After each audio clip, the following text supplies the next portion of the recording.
When thinking about risk, artificial intelligence, security, and education,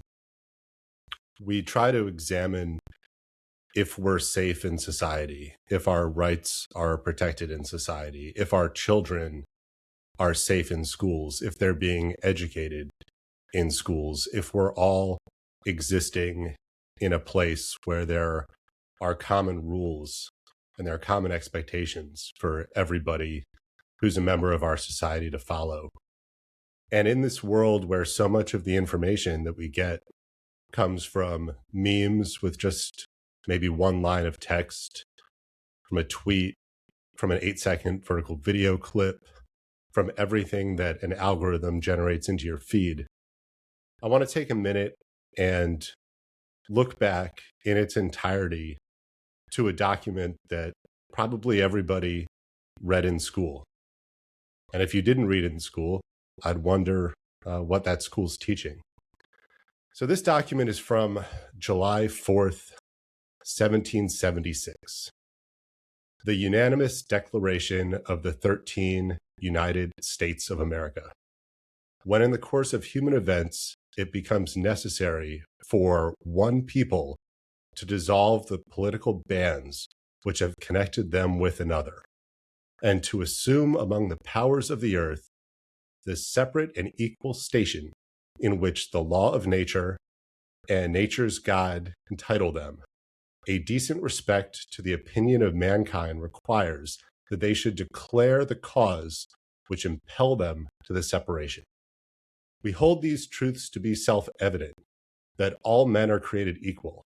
that they are endowed by their Creator with certain unalienable rights, that among these are life, liberty, and the pursuit of happiness, that to secure these rights, governments are instituted among men, deriving their just power from the consent of the governed, that whenever any form of government becomes destructive of these ends, it is the right of the people to alter or to abolish it, and to institute new government, laying its foundation on such principles and organizing its power in such form as to them shall seem more likely to affect their safety and happiness. Prudence indeed, which dictate the governments long established, should not be changed for light and transient causes, and accordingly all experience hath soon that mankind are more disposed to suffer, while evils are sufferable, than to right themselves by abolishing the forms to which they are accustomed. But when a long train of abuses and usurpations, pursuing invariably the same object, evinces a design to reduce them under absolute despotisms, it is their right, it is their duty to throw off such government, to provide new guards for future security, such has been the patient sufferance of these colonies, and such is now the necessity which constrains them to alter the former systems of government. The history of the present King of Great Britain is a history of repeated injustice and usurpations, all having a direct object the establishment of an absolute tyranny over these states. To prove this, let facts be submitted to a candid world. He has abused the assent of laws, and the most wholesome and necessary for the public good. He has forbidden his governors to pass laws of immediate and pressing importance, unless suspended in their operation till his assent should be obtained, and when so suspended, he has utterly neglected to attend to them. He has refused to pass other laws for the accommodation of large districts of people, unless those people would relinquish the right of representation in the legislature, a right inestimable to them and formidable to tyrants only. He has called together legislative bodies at places unusual, uncomfortable, and distant from the depository of their public record, for the sole purpose of fatiguing them into compliance with his measures. He has dissolved representative houses repeatedly for opposing with manly firmness his invasion on the rights of the people. He has refused for a long time, after such disillusions, to cause others to be elected, whereby the legislative power, incapable of annihilation, have returned to the people at large for their exercise, the state remaining in the meantime exposed to all dangers of invasion from without and convulsions within. He has endeavored to prevent the population of these states for the purpose obstructing the laws of naturalization of foreigners, refusing to pass others to encourage their migration hither, and raising the conditions of new appropriation of lands. He has obstructed the administration of justice by refusing his assent to laws for establishing judiciary power. He has made judges dependent on his will alone for the tenure of their office and for the amount and payment of their salaries.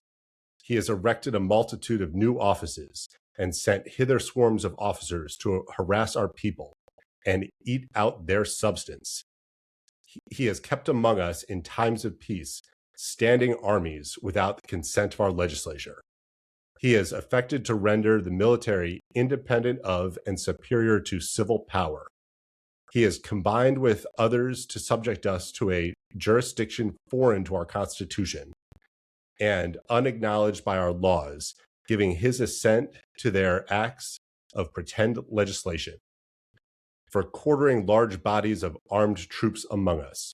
for protecting them by mock trial, for punishment for any murder which they should commit on the inhabitants of these states, for cutting off our trade with all parts of the world, for imposing taxes on us without our consent, for depriving us in many cases of the benefits of trial by a jury, for transporting us beyond seas to be tried for pretend offenses, for abolishing our free system of English laws in a neighboring province, establishing therein an arbitrary government, and enlarging our boundaries as to render it at once an example and fit instrument for introducing the same absolute rights into these colonies, for taking away our charter, abolishing our most valuable laws, and altering fundamentally the form of our government,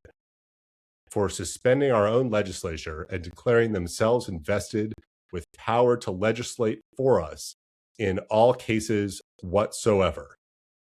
He has abdicted government here by declaring us out of his protection and waging war against us.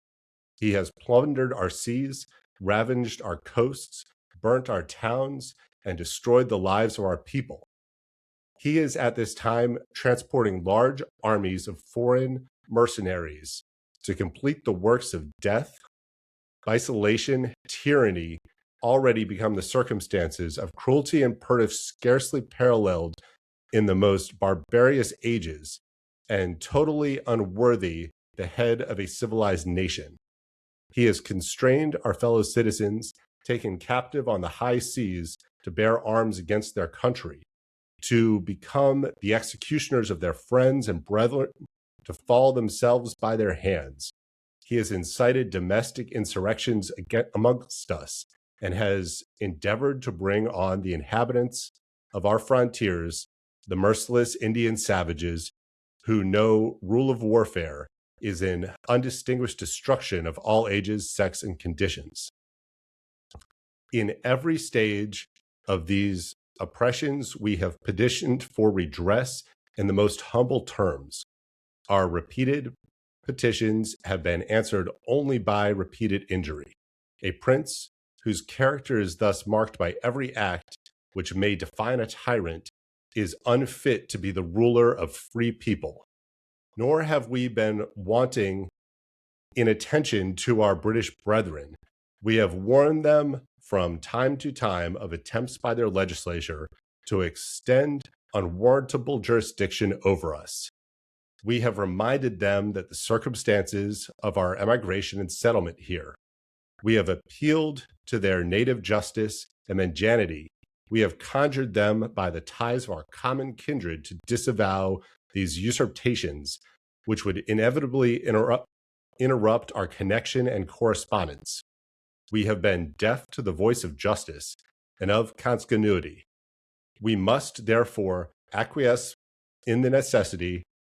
which denounces our separation and hold them, as we hold the rest of mankind, enemies in war, in peace friends. We, therefore, the representatives of the United States of America in General Congress, assembled, appealing to the Supreme Judge of the world for the rectitude of our intentions, do in the name and by the authority of the good people of these colonies, solemnly publish and declare that the United Colonies are, and of right ought to be free and independent states, that they are absolved of all allegiance to the British Crown, and that all political connections between them and the state of Great Britain is and ought to be totally dissolved, and that as free and independent states, we have the power to levy war, conclude peace, contract alliances, establish commerce, and do all other acts or things which independent states may of right do. And for the support of this declaration, with a firm reliance on the protection of divine providence, we will mutually pledge to each other our lives, our fortune, and our sacred honor. This document is signed by dozens of representatives from the original 13 colonies, including Thomas Jefferson, George Washington, and Samuel Adams. Thank you for taking a few minutes to listen to that.